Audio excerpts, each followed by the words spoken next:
Well, hi everyone. My name is Luke Bennett. I'm the conservation coordinator for the North Carolina Wildlife Federation, and I guess a self-proclaimed bird lover. So any chance I get to learn from someone like Priyanka is time well spent, and we're so happy you all took the time to be with us here tonight. Just a few quick things before we get started. We encourage folks to ask questions and share comments if that's something you're comfortable with. So to ask a question, you can either type it into the chat, or you can ask the question yourself by pressing reactions at the bottom of your screen, followed by raise hand. And that will notify us on our end that you have a question. And then we can grant you the ability to unmute. Well, again, just thank you for being here. And without further ado, I will pass it over to Virginia. Thanks. Thank you all. Hi, I'm Virginia Holman. I'm the founder and former president of Island Wildlife. We're a chapter of the North Carolina Wildlife Federation, and I'm joined this evening by Island Wildlife current vice president, Jennifer Wiggin, who also works as the senior educator at the Bald Head Island Conservancy. And we are all delighted to welcome author Priyanka Kumar this evening. Priyanka Kumar grew up at the feet of the Himalayas in northern India and took for granted her immersion in a lush natural world. After moving to North America as a teenager, she found herself increasingly distanced from more than human life and discouraged by the civilization she saw contributing to its destruction. It was only in her 20s, living in Los Angeles and working on films, that she began to rediscover her place in the landscape and in the cosmos by way of watching birds. Birds are my almanac, she writes. They tune me into the seasons and into myself. At a time when climate change, habitat loss, and the reckless use of pesticides are causing widespread extinction of species, Kumar's reflections on these messengers from our distant past and harbingers of our future offer luminous evidence of her suggestion that, quote, seeds of transformation lie dormant in all of our hearts. Sometimes it just takes the right bird to awaken us. Priyanka Kumar's essays and criticism appear in the New York Times, the Washington Post, the Los Angeles Review of Books, and High Country News, and elsewhere. She's the recipient of numerous awards, including an Alfred P. Sloan Foundation Award, a New Mexico New Visions Governor's Award, a Canada Council for the Arts Grant, and an Academy of Motion Picture Arts and Sciences Fellowship. Kumar also wrote, directed, and produced the feature documentary, The Song of the Little Road, starring Martin Scorsese and Ravi Shankar. Kumar has taught at the University of California, Santa Cruz and the University of Southern California and serves on the board of directors at the Leopold Writing Program. Please welcome author and filmmaker Priyanka Kumar. Priyanka, thank you. Thanks, Virginia. I'm so happy to be here this evening.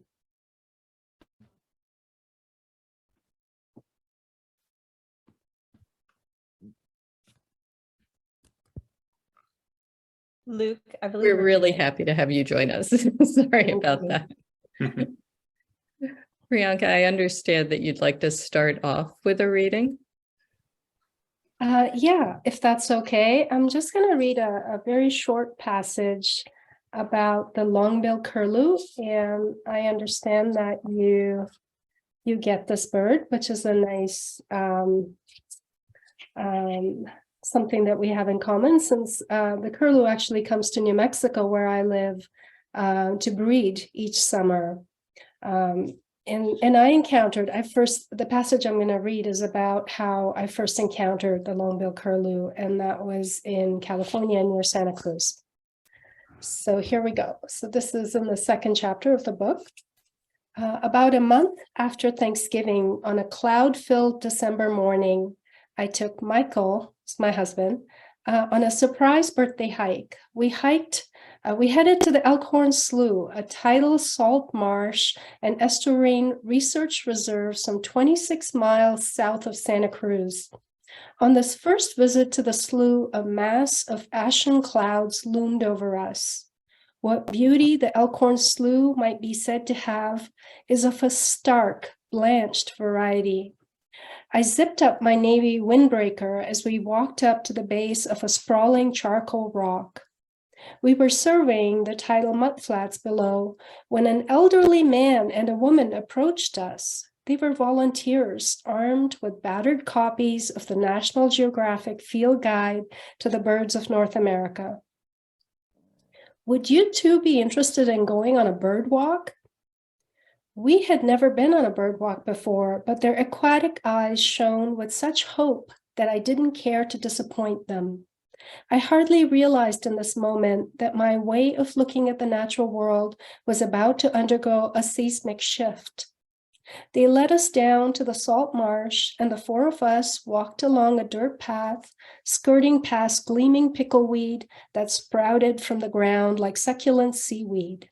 We began to circle the metallic blue lagoon. Here we spotted a few tawny shorebirds. The volunteers shuffled through the worn pages of their guidebook and pointed out the name and illustration of each bird we encountered. Around noon, I noticed a shorebird that was enormous compared to the rest.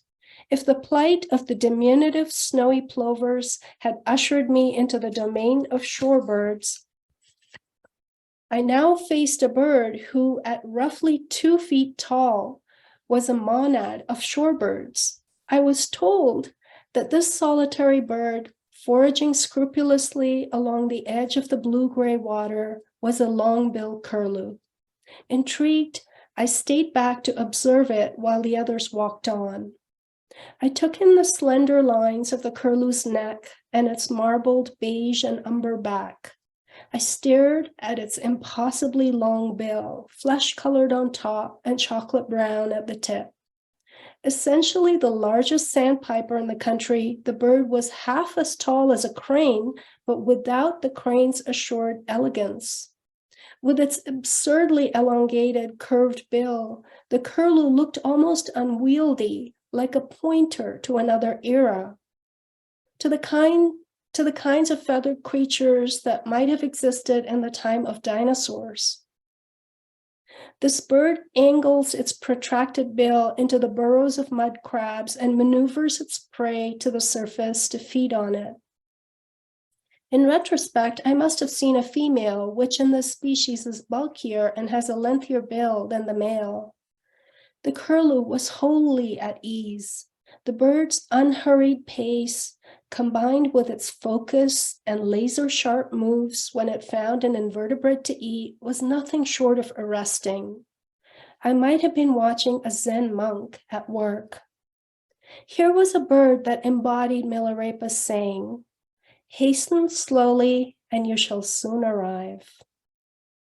Observing the Longbill Curlew, I thought about how my Neary Lagoon walks were taken in a similarly languid mood and were bookended by writing or teaching sessions during which I pecked away at words in the monkish, meditative way in which the curlew probed the water for crustaceans. Weaving daily along the glittering lagoon, I had come to experience a measure of contentment while watching the wood ducks, and my isolation was somewhat allayed. Now, my chance initiation into the life of this exquisite curlew and my hunger to know more about the bird was like a bridge that would one day lead me back to nature's elusive womb. Contrary to the mythology about Eve, nature doesn't cast us out. Eating from the tree of knowledge, the knowledge of nature's inner working, far from being a sin, only deepens our filial love for the earth. I can't say how much time passed. The sun blazed through the clouds, and time melted like the haze. I came to myself when, out of the corner of my eye, I spotted a crab racing toward me with the dreadful passion of a soldier on a battlefield. I had been immobile long enough that the crab had evidently decided I was fair game. I darted out of the crab's warpath and left the indelible curlew behind. That's wonderful. There's so much in this book about wildlife, but there's also so much about life in this book. A lot about looking out and looking within sometimes simultaneously. In one of the first essays in your book, Priyanka, you write, "I prefer to live close to birds. They align me closer to the source.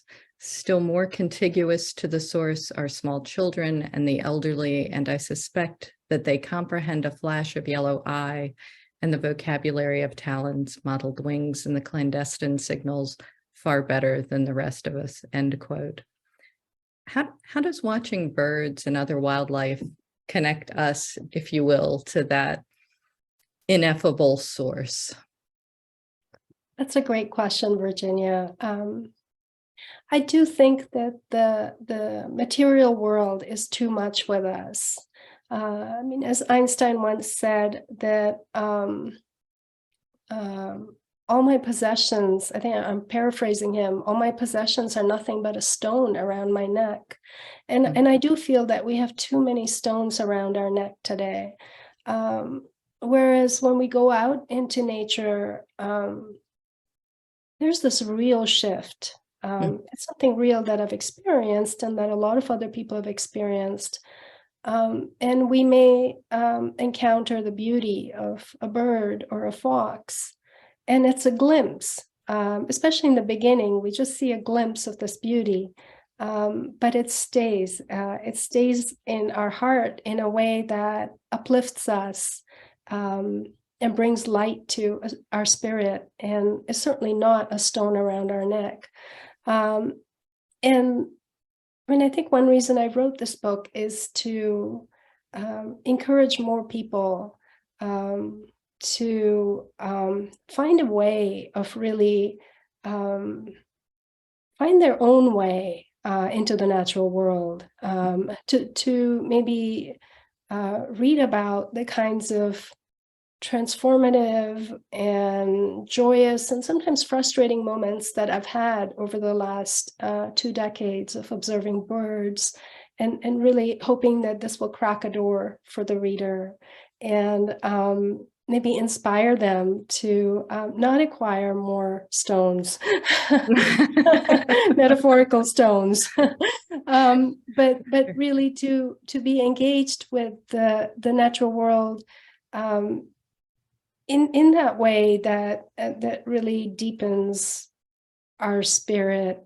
I mean, I'll give you an example. That quote that you mentioned, it's from the Owling chapter. And it's been so enriching for me to, so, I grew up in the East Indian tradition, so I know how East Indians look at owls, and there's a great deal of contradiction there, because on one hand, we also, like the Native Americans, we also believe that owls are omens and dark omens, possibly of illness and death.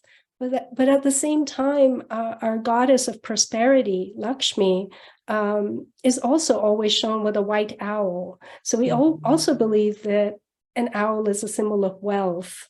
And it was while researching this book that I found out that wealth translates not only into material wealth, but spiritual wealth. That an owl is a symbol deep in traditional cultures of spiritual wealth, and asking us to use that wisely, to use all kinds of wealth wisely.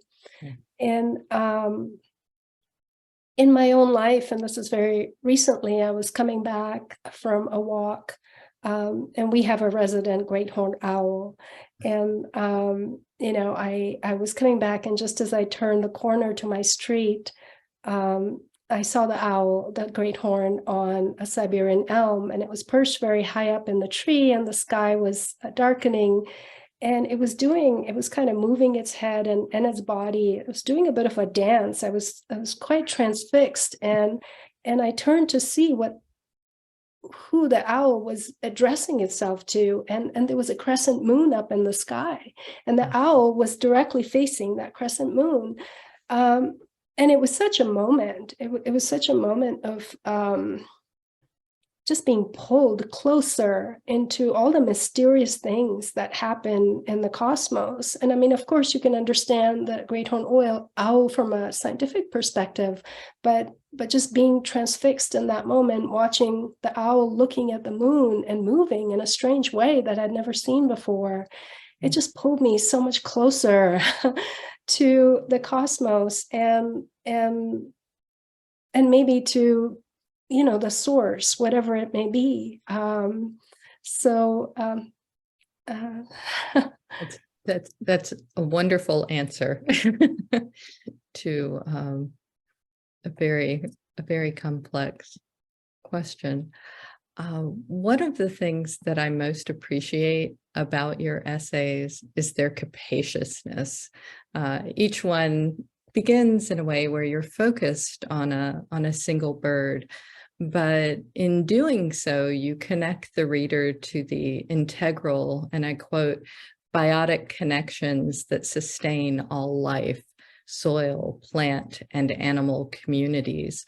And what are some things that individuals can do to improve habitats near them and to see past mere surface beauty in order to cultivate appreciation of a more quote unquote biotic beauty, so to speak? Mm-hmm. I mean, for me, one of the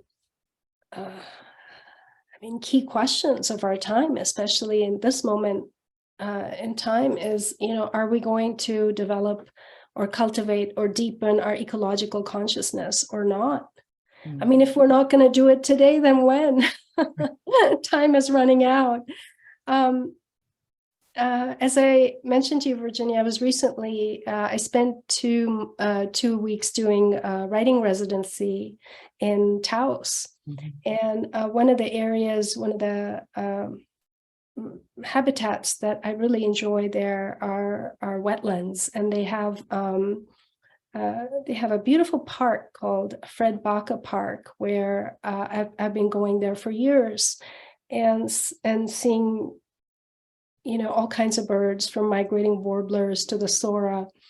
And so I found myself, and I believe very much in birding in the winter as well, as much as I do in during migration times. So I found myself in Fred Baca Park on a beautiful snowy morning, and walking along the bird walk, looking at all the usual winter residents. And then there was a Townsend solitaire, which was nice. And then I came to the end of that walk and stood there wanting to just stay in that zone, of the birds I was looking at. And then I saw, cars and trucks whizzing by. Mm-hmm. And I was thinking to myself, of course, I'm very grateful that the people of Taos preserve this area, but this is really a museum-sized wetland. I mean, a lot of the habitats that we have access to today in our daily lives are really just micro habitats. They're pocket-sized habitats. Mm-hmm. I mean, these places are tiny. They're not even big enough so that we humans can immerse ourselves in them, and much less, what are the birds supposed to do? I mean, the sora is such a shy, secretive bird, mm-hmm. and it just needs more space. And then what's happening? Your question is, what can you and I as individuals do? And I'm just going to mention one thing, and because that's kind of close to home. I live in Santa Fe, and during the pandemic, a lot of people realized that we can work remotely, and Santa Fe is a beautiful place, mm-hmm. and so we could come to Santa Fe and work here. So our housing situation is really kind of out of control, and I think it comes down in some ways to our city councils, and I think if you have a city council who never seen a development proposal they didn't like, that's a grim place to start from. And I think that people like us and environmental organizations should really be reaching out to city councilmen and women and, take these people out on nature walks. Mm-hmm. I mean, invite them to events. go ahead, give them a copy of my book as a gift. Absolutely. Because these are the people who really greenlight all that new development that's happening, regardless of whether the planet can take it anymore. I mean, of course, here in the Southwest, our big issue is water. So we're running out of water, and then we're building more and more houses. So that's not going to work out for humans, much less for the wildlife. Right. And I was thinking about that in regards to the Salt Lake, which is, what does it have, about 5 years left is what we've heard out here. The Great Salt Lake in Utah, before it pretty much dries up completely. Priyanka, you mentioned when you first started bird watching, you observed some house finches, and I think you described them as a bird that so many birders just ignore because they can't tick it off as an interesting bird on a list. But how your heart began beating in rhythm with its chirps. And a bit later, you connect your experience to watching the snowy plover, which led you to the long-billed curlew. And also to a concept in Zen Buddhism called instant enlightenment, which sounds very appealing, if not a little alarming all at once, in which a Zen master taps a monk on the head and asks them to decode a koan. And there's not a dissimilar thwack, to use your word, on the head in the chapter on goshawks and their habitat. And I wondered if you might talk a little bit more about what you discovered when you went looking for goshawks. Sure. So the goshawk is it's a magnificent bird, and it's a sensitive species in the Carson National Forest, which is fairly close to where I live, closer to Taos than to me. But generally, if a bird is a sensitive species, that means that the forest managers have to make sure they comply by certain guidance, and especially make sure that during the breeding season that bird is well protected, that it's not vulnerable. And on one hand, I had the good fortune of going into the forest with a forest ranger who showed me some of the nesting sites. On the other hand, to my dismay, I noticed that some heavy logging had been done in that area, the very area where the goshawk is known to nest in the Carson National Forest. And upon questioning the ranger, I found out that this logging was done ostensibly for the purpose of a restoration. However, the lumber would be later auctioned to lumber companies. And kind of, when you read this chapter, the goshawk chapter in the book, and it's called A Mountain Lion of Birds. The goshawk really is the mountain lion of birds, and it will thwack you on the head if you get into its space. And I think the goshawk has every reason to thwack us, especially after what I saw was happening in the forest. And again, a lot of the individuals, the forest rangers, the wildlife biologists that you deal with are well-meaning people. These are professionals. But unfortunately, there's been this historic bent with the Forest Service where they've been kind of like a freight train that's allowing logging to happen in our national forest nationwide.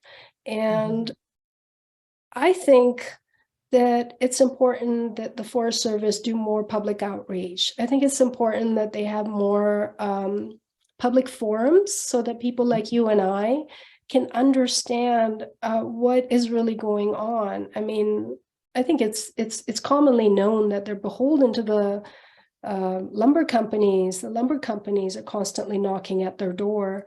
But there's so much going on. In this chapter, there's so much complexity, and you really, I think I take you through all the emotions I go through, being on scene and talking to the forest rangers, who, again, I'll emphasize, some of them are really lovely people. So this is not about criticizing individuals, but it's really about looking at an agency that is supposed to be protecting the fundamental health of our national forests. And sometimes it sure doesn't seem like they're doing so. And I think it's really important that concerned individuals and environmental organizations have better access to the Forest Service, and that the Forest Service is more open about the work that they're doing. And if they're truly interested in the health of our forests, then there's no reason they couldn't be more transparent. That Goshawk chapter is probably the most provocative chapter. It's robust. You get into some interesting history too. I don't know if you want to talk about that or mosey along here. I mean, I'm going to leave that to the reader. Okay, fair enough. But really, I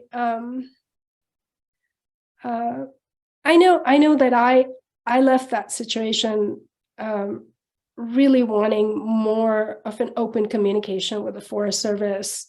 And I hope the reader has that kind of response too.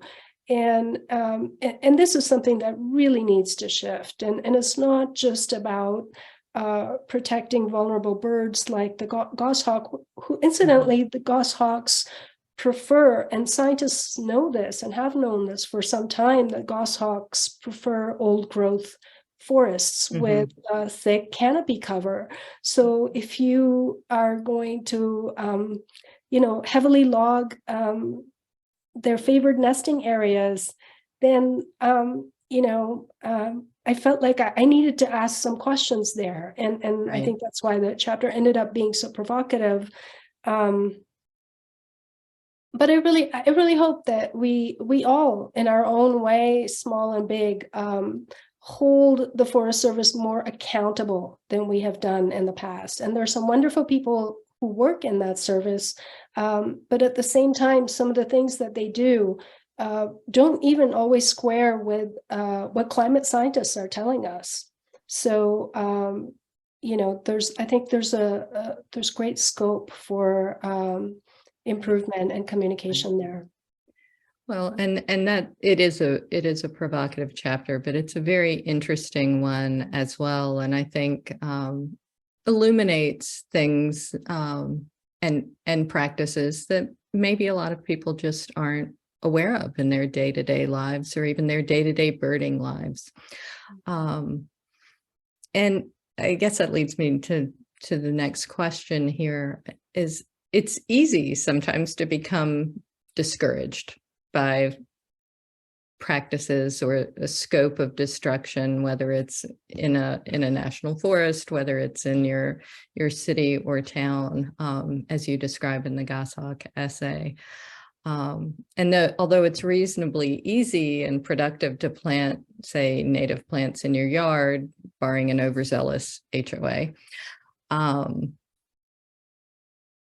it's sometimes hard for people to feel like they have both the capacity to maintain hope and also feel like they have a voice in wildlife and habitat policies in the larger sense. And how does the individual maintain hope and optimism for the future and advocate simultaneously? I don't know. I need help. That's a great question. It's a difficult question, but it's a great one. And I think because of that issue of hope, and don't we all need hope in our lives?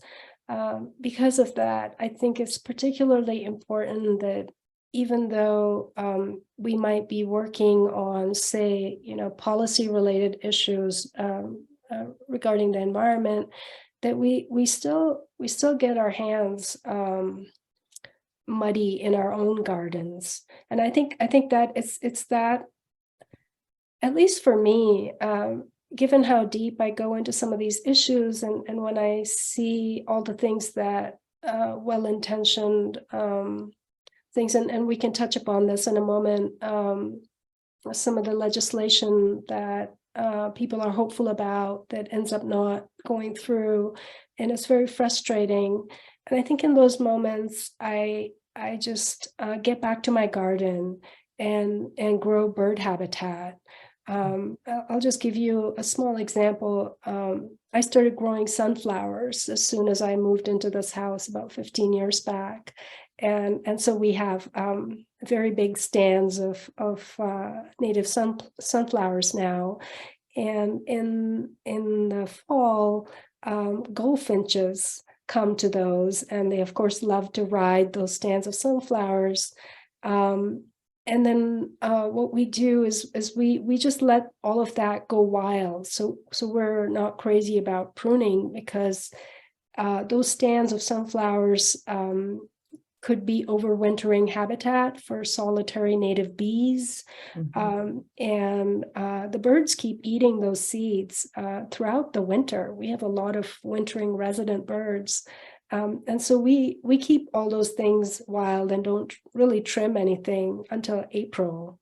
And so our garden even in the winter is very alive with all these beautiful birds, the spotted towhees, and the Townsend solitaire has come this fall and overwintered here, which it hadn't done before.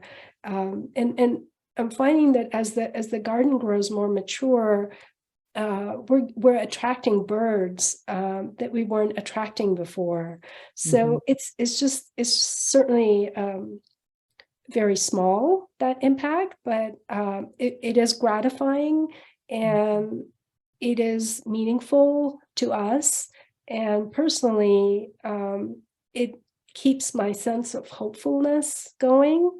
And then another very small story that I maybe touch upon in the book. Several years back, there was a developer in my neighborhood who wanted to set up, maybe 100 condos or something up the road.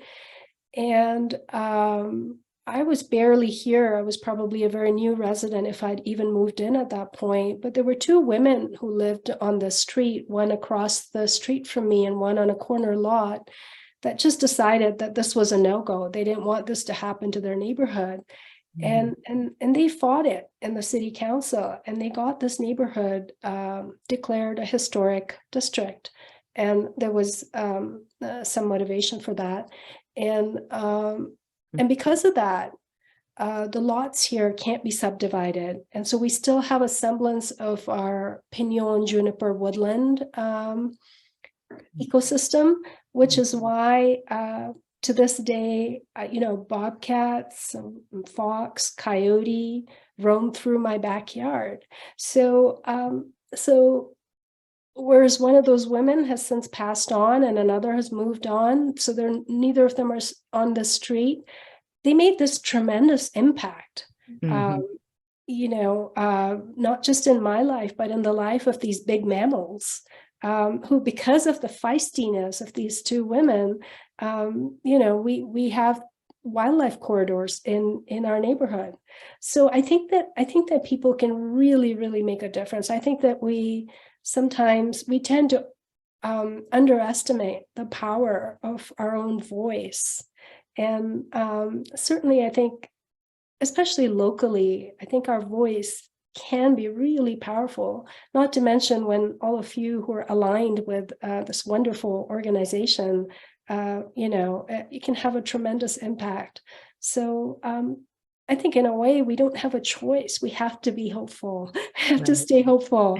And I feel that for me personally, working in my garden tends to pick me up in times when other things are bringing me down.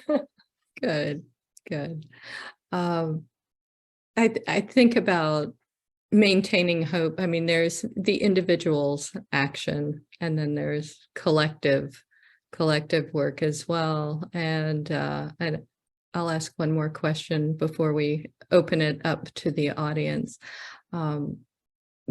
Bird and wildlife watching connects us to the world and ourselves, as you've pointed out. And wildlife watchers also have a big economic impact. And according to a U.S. Fish and Wildlife Service economic survey, I think it came out in 2016, but it was referring to expenditures in 2011. Birding and wildlife watching brought in over $40 billion in trip-related and equipment expenses in the year 2011. And I don't think people realize that birding and wildlife watching has that sort of economic impact, but it does. And that's a substantial sum spent by a cohort of people who care about wildlife and wild places. And how do you think we might better connect these extremely pleasurable experiences of wildlife watching to create better habitats on public lands for wildlife and, by proxy, humans? Yeah, that's a great question.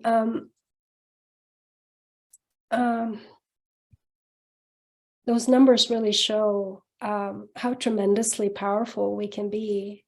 And again, I think it comes back to that question I posed earlier about are we going to deepen our ecological consciousness or not? And if not now, when?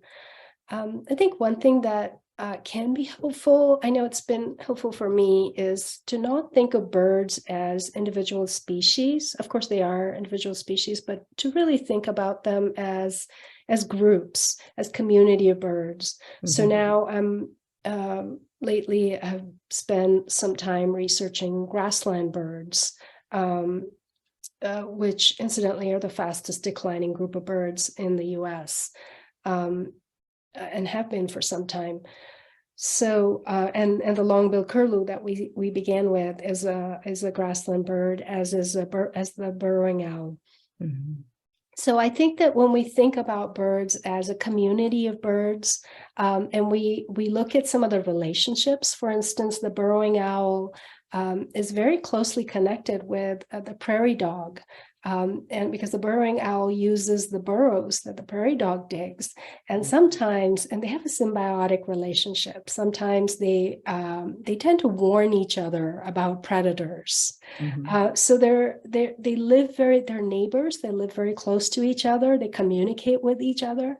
So when we start thinking about these animals as animal communities, I think we might be more sensitive to their habitat needs and the ecosystems that they need to not just survive, but to thrive in. And then we might become more sensitive to those ecosystems. Mm-hmm. For instance, one of the things that I found out is when I was researching grasslands, is that 80% of grasslands in the US are privately owned. They're in private hands. Okay.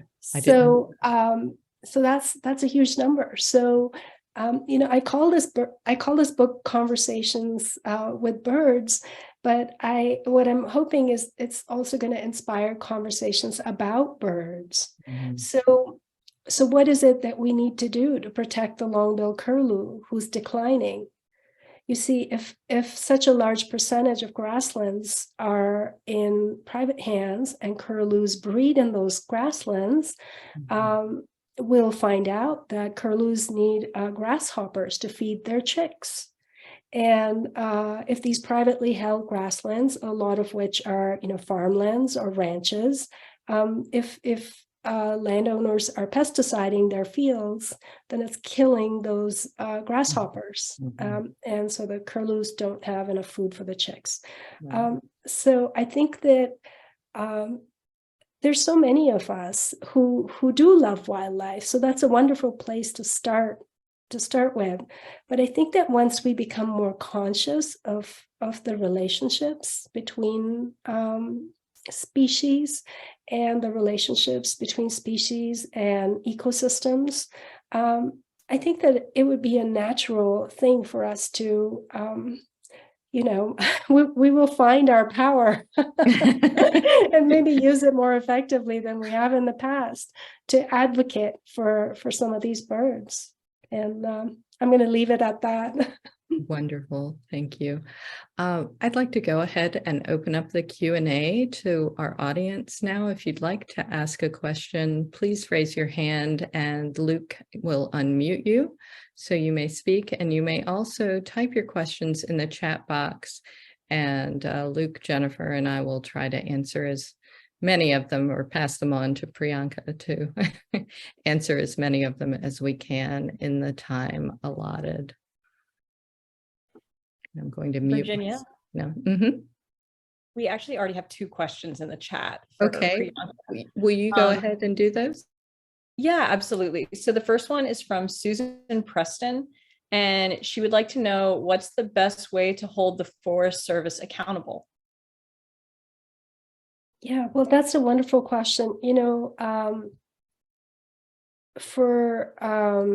For many of the, I think if you live close to a national forest, you'll already know that the Forest Service tends to have these comment periods during which we as the public can make comments on the way that they're managing the forest or specific proposals.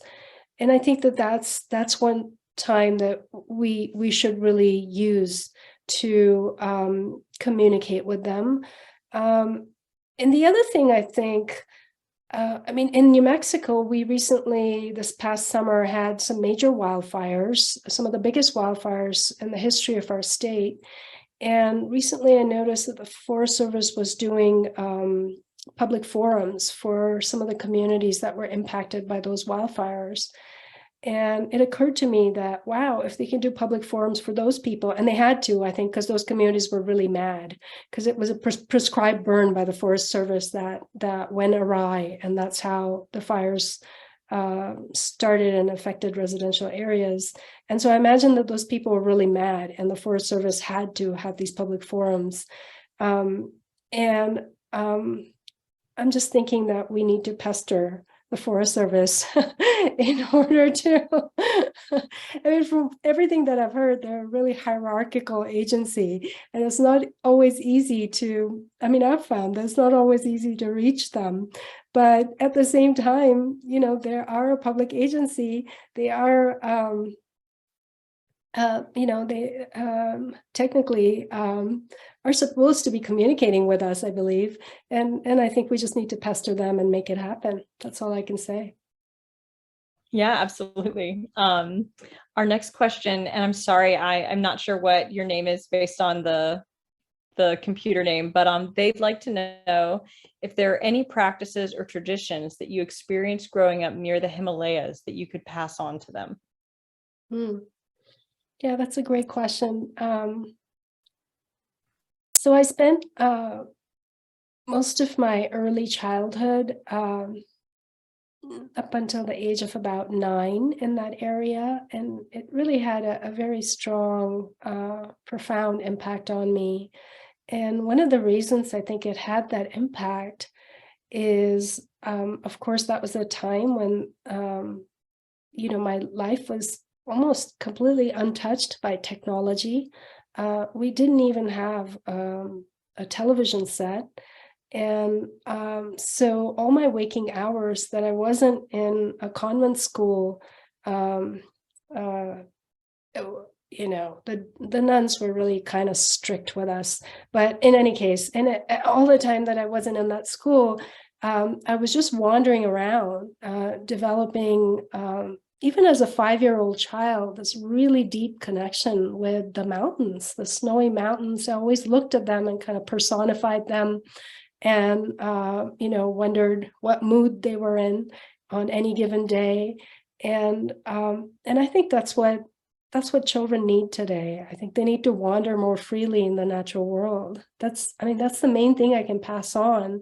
And I, of course, didn't know back then that the areas that I was growing up in the foothills of the Himalayas, were the most and are the most, some of the most biodiverse places on the planet. And but I just simply fell in love with like stands of bamboos that I would walk through, or rhododendron flowers. And all of that just happened because I was given the freedom to wander. And because I was literally nestled right up against the natural world. And everywhere I went was just extraordinarily beautiful. And even though as a child, I don't think I was thinking in terms of beauty, it was just so fascinating. And I would find these snake skins in my own garden, these beautiful translucent skins, and I would collect them and just stash them in a secret cave and not tell anyone about them. And all of these interactions with the natural world really fueled me. They were really what I think gave my inner life an imaginative flair. And I think that's what I can pass on as the best thing for children is to stay away from these devices as much as as possible. And I know it's a struggle for people, but I think it can be done. I mean, it's and children look at us. I mean, if we're on our devices 24/7, of course they'll want to be too. So for me, what I've taken away from those years in the foothills of the Himalayas, it's just the sense of solitude and the sense of deep, deep connection with the natural world and how enriching and gratifying it can be. And I really encourage people to go in that direction. And it's a lot more fun, believe me, than being on your devices. Yeah. So to follow that train of thought a little bit, can you speak to how those of us that don't live in areas with access to natural spaces might find ways that they can connect with nature in a meaningful way? Any tactics or things that you would recommend? Mm-hmm. Yeah, that's a great question, right? Because not all of us have the kind of access. I mean, I'm fortunate enough that I can almost get to the National Forest here, and it's a 15-minute drive. But of course, some of us also live in disadvantaged communities, and that's just not possible. So the first thing I would say is gardens. I mean, that's where we can start, at least if we have, even if you have a pocket-sized yard, just to let it go wild, just to develop that really wild aesthetic, so that both us, that us and if we have kids, can experience that. And kids really very quickly tap into the magic of especially birds. That's what I've experienced.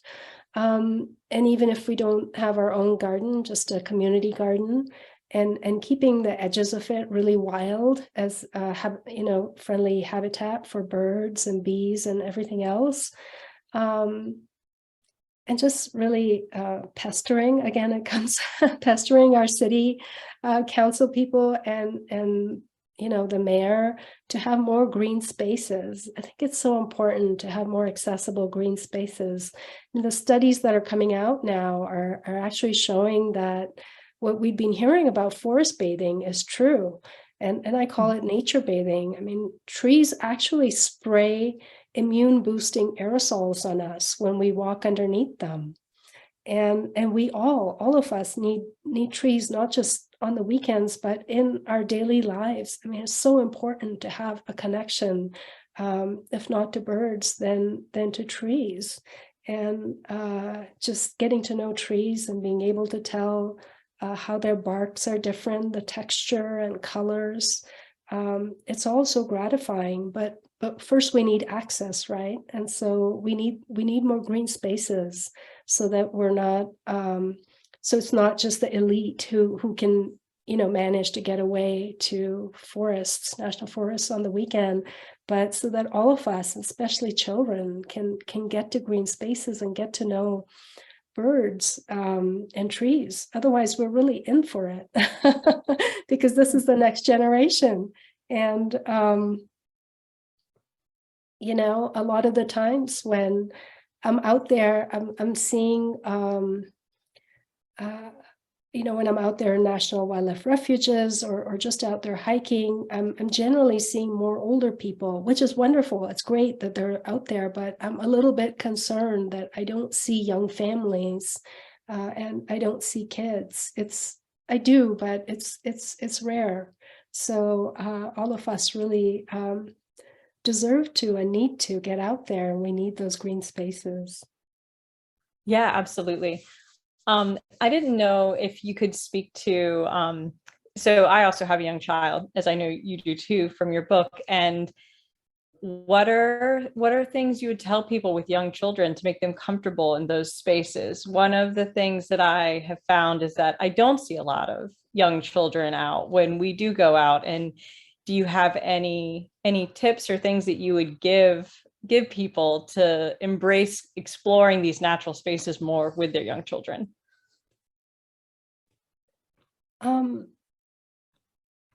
That's a great question. And for my family, I know the pandemic in general is such an unfortunate event, but there was a blessing in it in a small way for my family, in that there was nowhere else to go. So we just went deeper into the natural world, and the children didn't question it because everything else, especially in 2020, was closed. So we just, went hiking in a really big way. And it's not always easy, of course, as you know, Jennifer, with kids. Kids will kick and scream and everything in between. But I think that they also have a great innate curiosity. Virginia asked me that question earlier about hope. And when I'd see my 5-year-old crouching on a dirt trail, looking at some insect and, slowing us all down, but looking really carefully at some really dull looking moth.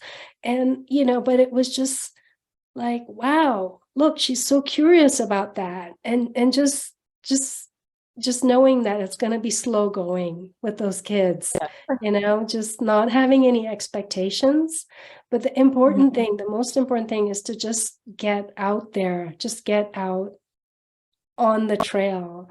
And sometimes my kids will not want to go. But there's no particular reason they don't want to go.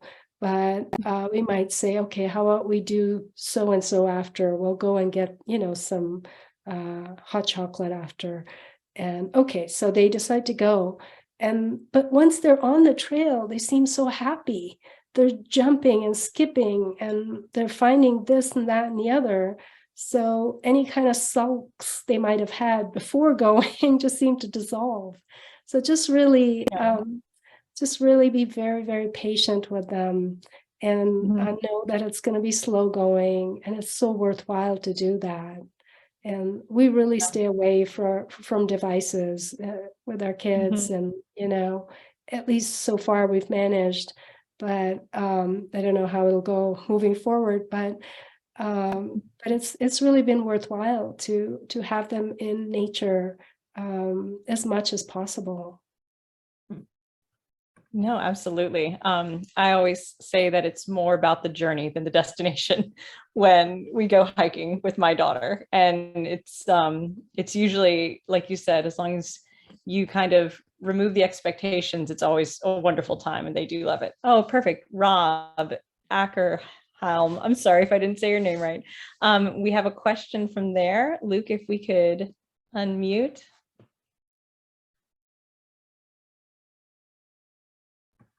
I don't see his hand up. Let me see. Oh, he had it up and now it's gone. Maybe he did not mean to.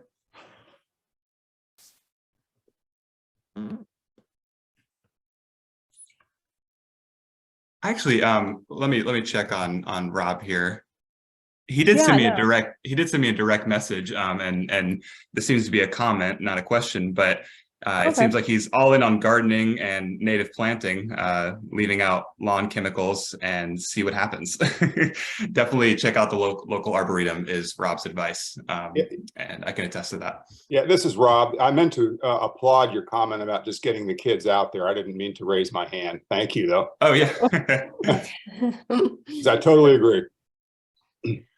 Well, we do have another question now from Jennifer, and she's intrigued by the round window that you write about, and what an interesting frame for looking out at the world. Is it still part of your home? Oh, for sure. Yeah, certainly.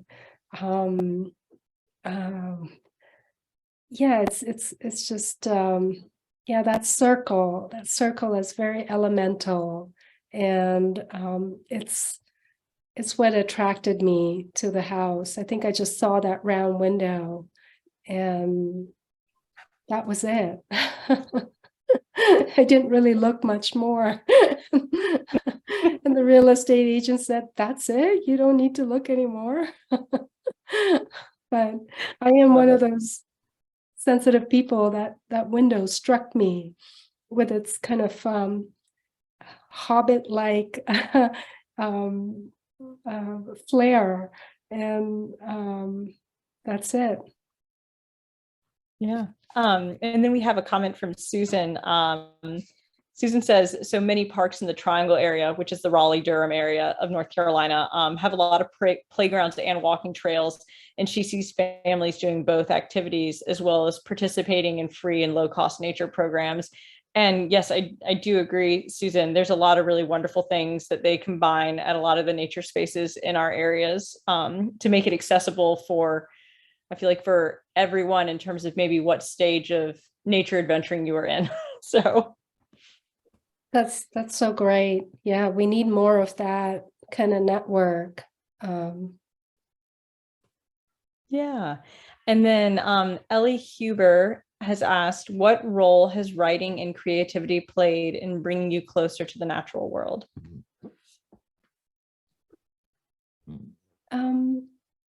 Well, it always works out well for writers to walk, because I think that's when our subconscious is sorting out our thoughts and maybe ideas that have been simmering for some time kind of peak up.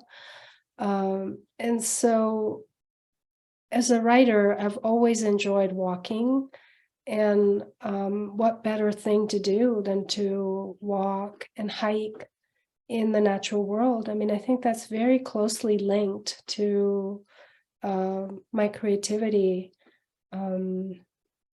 And especially today, you know, when so many of us are spending our days kind of glued to the computer, for me, it feels like a very claustrophobic way of living your life. And I just want to be outdoors, and maybe it's connected to the kind of childhood I had, or just my appreciation for birds. So I actually read, sorry to quote Einstein again, but I read another quote. And I believe Einstein said something that creativity is really the intellect at play. And I think that when you're out there, and it doesn't mean that you need to be in a national forest, but just being out there in any green space that you have access to, I think that your subconscious can be at play. And you may not necessarily be on that walk because you want to be creative, but it just happens. And so I think there is a close connection. So that's a good question. Yeah, thank you. Priyanka, it is about 7 o'clock, so I guess we need to wrap up. I don't see any more questions.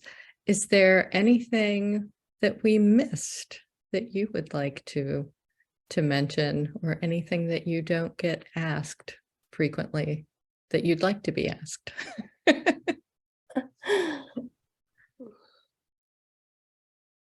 I mean, I think this was a beautiful set of questions, Virginia. Great.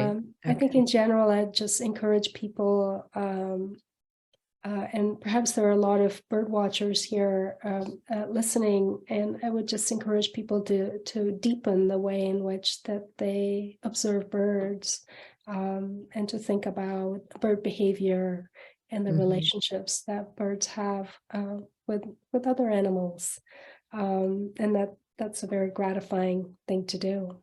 It's certainly a form of self-transcendence and connection simultaneously in the most wonderful way, as is your book. And I hope that everyone on the call tonight, if you don't already have a copy of the book, that you will go to your nearest independent bookseller and purchase one. When we send out the recording, we'll also send a link where you can find your local independent bookseller. Priyanka, this has just been wonderful. We cannot thank you enough for Thank you, Virginia. taking this hour with us this evening. It's my pleasure. Thank you so much for having me. Thank you. Thank you, Priyanka.